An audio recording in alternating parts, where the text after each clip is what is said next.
છેલ્લા ઘણા સમય અગાઉ એક વિવાદ સામે આવ્યો હતો કે જેમાં ગુજરાત વિધાનસભામાં વિક્રમ ઠાકોરને બોલાવવામાં ન હતા આવ્યા, એટલા માટે થઈને અનેક એવા કલાકારોની નારાજગી સામે આવી હતી.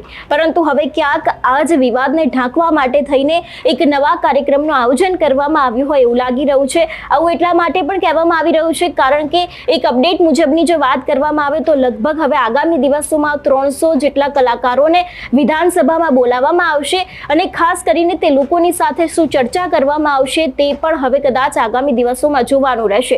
શું છે સમગ્ર વિષયો અને કેમ અચાનક આવો નિર્ણય લેવામાં આવ્યો તે દરેક વાત કરીશું આજના વિડીયોમાં. નમસ્કાર, હું હંસિની અને તમે જોઈ રહ્યા છો નિર્ભય ન્યૂઝ. ગુજરાત વિધાનસભામાં ખાસ કરીને એવું કહેવામાં આવી રહ્યું છે અને લોક ચર્ચામાં આવ્યું હતું કે જેટલા પણ લોકો ભારતીય જનતા પાર્ટીના દલાલો હતા તે લોકોને બોલાવવામાં આવ્યા છે. પરંતુ એ બાદ અનેક એવા ખુલાસા સામે આવ્યા હતા કે જેટલા પણ ગાયક કલાકારોને બોલાવવામાં આવ્યા હતા આ બધાની પાછળ હજી ઘણા બધા એવા કલાકારો છે જે લોકોને બોલાવવાના બાકી છે અને ક્યાંક હવે આ જ વિષયને લઈને આ વિવાદને ઢાંકવા માટે થઈને એક નવો કાર્યક્રમ યોજાવાનો છે કે જેમાં લગભગ 300 જેટલા કલાકારોની ઉપસ્થિતિ જોવા મળવાની છે. વિક્રમ ઠાકોરથી લઈને હિતુ કનોડિયા સુધીના દરેક કલાકારોને બોલાવવામાં આવશે. ફક્ત ફિલ્મ કલાકારો જ નહીં પરંતુ તેમની સાથે બીજા પણ જેટલા કલાકારો છે એ લોકોને પણ ક્યાંક ને ક્યાંક બોલાવવામાં આવશે એવી પણ શક્યતાઓ દેખાઈ રહી છે.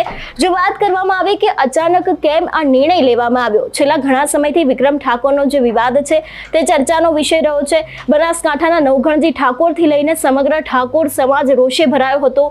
અંતે તો કરણી સેના છે, ક્ષત્રિય સમાજ છે, તે લોકો પણ એક બાદ એક મેદાને આવી ગયા હતા. પરંતુ ક્યાંક હવે આ જ વિવાદને ઢાંકવા માટે થઈને અને આપણે જોયું હતું કે અલ્પેશ ઠાકોર ઉપર પણ ક્યાંક આકરા પ્રહારો કરવામાં આવ્યા હતા અને વિક્રમ ઠાકોર રાજનીતિમાં આવશે કે કેમ અનેક એવા સવાલોની વચ્ચે હવે કદાચ આ વિવાદને ઢાંકવા માટે થઈને એક નવા જ કાર્યક્રમનું આયોજન કરવામાં આવ્યું છે કે જેમાં લગભગ 300 જેટલા કલાકારો આવવાના છે અને આજે કાર્યક્રમ છે તે 27 તારીખે યોજાવાનો છે. એટલે કદાચ ભારતીય જનતા પાર્ટી દ્વારા એક નવો નિર્ણય લેવામાં આવ્યો છે કે જેટલા પણ કલાકારોને બોલાવવામાં નથી આવ્યા એ દરેક કલાકારોને હવે ગુજરાત વિધાનસભાની મુલાકાતે બોલાવવામાં આવે ને આ મુલાકાતની તારીખ 27 નક્કી કરવામાં આવી છે કે જેમાં 300 કરતા જેટલાની આસપાસ જેટલા કલાકારો છે એ લોકો આવવાના છે ને ખાસ કરીને વિક્રમ ઠાકોરથી લઈને અનેક નાના મોટા કલાકારોને બોલાવવામાં આવશે. જમણવારનું પણ આયોજન કરવામાં આવ્યું છે.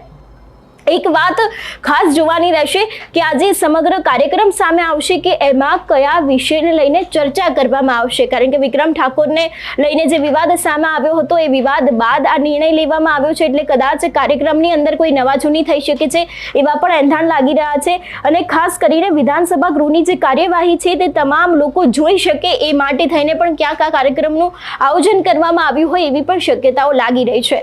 એટલે એક તરફ વિક્રમ ઠાકોરની નારાજગી હજી સુધી પતી નથી એ બીજી જ બાજુ ભારતીય જનતા પાર્ટી દ્વારા એક નવો નિર્ણય લેવામાં આવ્યો છે કે 27 તારીખે લગભગ 300 જેટલા ફિલ્મના કલાકારો સહિત અનેક એવા કલાકારોને બોલાવવામાં આવશે અને જમણવારનું પણ આયોજન કરવામાં આવ્યું છે. પરંતુ ખાસ કરીને એક વાત કે કયા વિષયને લઈને તે લોકોને સન્માનિત કરવામાં આવશે કે પછી કઈ વાતચીત કરવામાં આવશે તે હવે આગામી સમયમાં જોવાનું રહેશે.